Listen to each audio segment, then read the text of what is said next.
नमस्कार दोस्तों, आप देख रहे हैं बेरूपिया के साथ डरावनी कहानी रहस्य अलर्ट पर। राजगढ़ गांव के लोगों का कहना था कि उस हवेली में एक पिशाचिनी रहती है जो रात में वहां से गुजरने वालों को मार देती है। हवेली के पास जाने की हिम्मत किसी में नहीं थी। कहा जाता था कि हवेली में रात के समय डरावनी आवाजें सुनाई देती थी, कभी किसी के रोने की तो कभी जोर से हंसने की। करण एक साधारण गांव का युवक था। वह शांत स्वभाव का था और अक्सर अपने खेतों में काम करके अपना दिन बिताता था। उसका गांव, जिसका नाम सांझगढ़ था, अपनी प्राकृतिक सुंदरता के लिए मशहूर था, लेकिन वहां की एक जगह बहुत कुख्यात थी। गांव के पास स्थित पुरानी हवेली।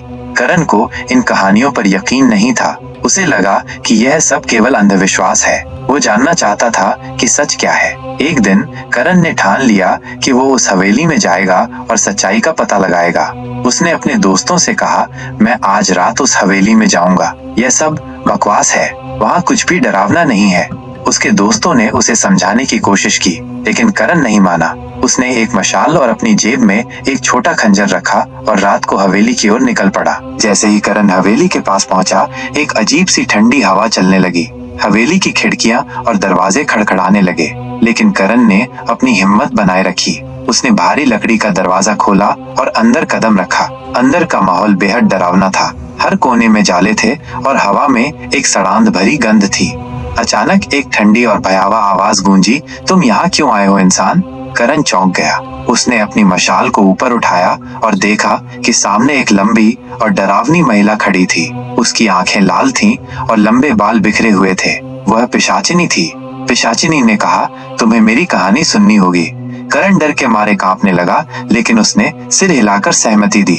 पिशाचिनी ने अपनी कहानी बतानी शुरू की। वह कभी एक सामान्य इंसान थी। उसका नाम सुरेखा था। उसकी शादी इसी हवेली के मालिक से हुई थी, लेकिन उसका पति क्रूर और लालची था। उसने सुरेखा को मारकर उसकी संपत्ति हड़पने की योजना बनाई। जब सुरेखा ने इसका विरोध किया तो उसने उसे जिंदा जला दिया।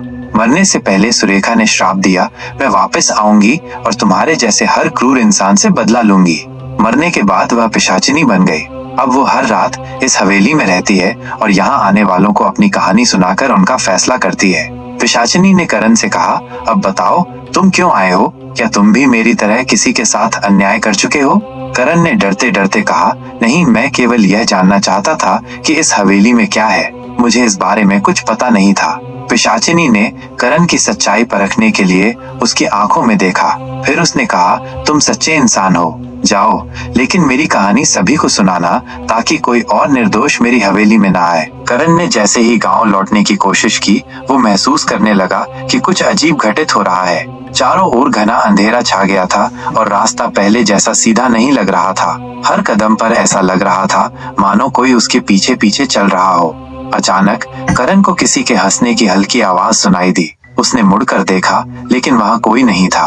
उसने अपनी मशाल को कसकर पकड़ा और आगे बढ़ा। जैसे ही वो गांव की सीमा के करीब पहुंचा, उसने पाया कि वो उसी हवेली के पास वापस खड़ा है। करण चौंक गया। उसने अपना सिर पकड़ लिया और बड़बड़ाने लगा, ये कैसे हो सकता है? मैं तो गांव की ओर जा रहा था। उसी समय पिशाचिनी की वही ठंडी और भयावह आवाज फिर से गूंजी, करण, तुमने मेरी कहानी सुन तो ली, लेकिन तुम इसे सिर्फ सुनकर नहीं जा सकते। तुम अब इस हवेली के रहस्य का हिस्सा बन चुके हो। करण ने डरते हुए कहा, मैंने तुम्हारा कोई नुकसान नहीं किया, मुझे जाने दो। लेकिन पिशाचिनी उसकी बात पर हंसने लगी। उसने कहा, तुमने मेरी कहानी सुनी है और अब तुम्हें इस कहानी को पूरा करना होगा। इस हवेली का श्राप अब तुम्हारे साथ बंध चुका है। जब तक तुम्हारे भीतर छिपा सच उजागर नहीं होगा, तुम इस श्राप से मुक्त नहीं हो सकते। करण समझ नहीं पाया कि वो क्या कह रही थी। अचानक हवेली के दरवाजे खुद ब खुद बंद हो गए और पूरा वातावरण और भी डरावना हो गया। हवेली के अंदर एक अजीब सी रोशनी फैलने लगी।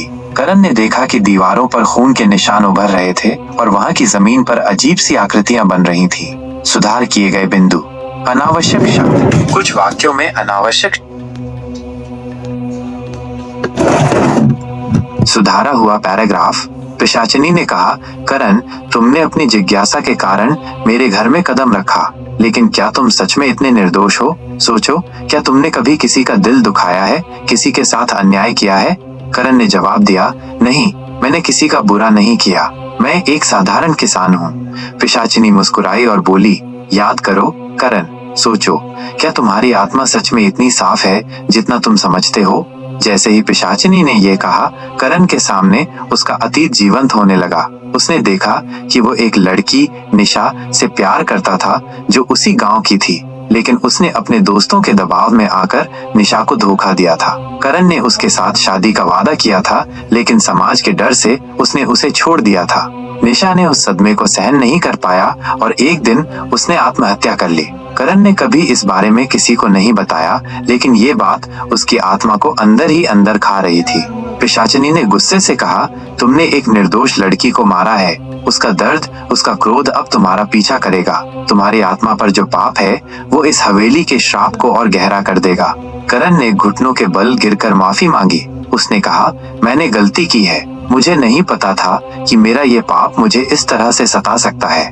लेकिन पिशाचिनी ने अपनी लंबी उंगलियां उसकी ओर बढ़ाते हुए कहा, तुम्हें सजा मिलेगी। तुम इस श्राप से मुक्त नहीं हो सकते।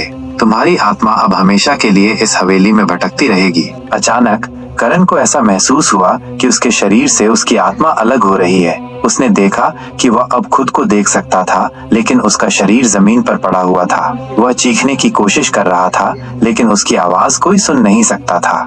पिशाचिनी ने उसकी आत्मा को अपनी ओर खींचा और कहा, अब तुम भी इस हवेली का हिस्सा हो। यहाँ आने वाले हर व्यक्ति को तुम्हारा चेहरा दिखेगा और वे तुम्हारे पाप से डरेंगे। तुम इस जगह के नए रक्षक बनोगे।